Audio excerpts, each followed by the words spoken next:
Well, the Norwegian contribution to the library is a book in Norwegian, but hopefully it can be translated in the future.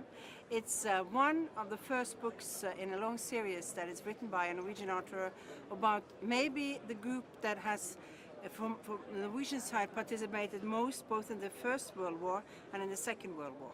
Norway was a neutral country in the First World War. We were occupied in the Second World War, but the Norwegian maritime fleet was struck hard in both wars. Because we are a big maritime country, so many young boys who were sailors on those ships were torpedoed, trying to deliver goods to the continent, trying to deliver armament, trying to help by working on the commercial fleets. And there's been a lot of stories about heroes that have done military action in Norwegian war history and peace work, but has been very little work done on those who really suffered the most, which is the Norwegian sailors in the commercial freights.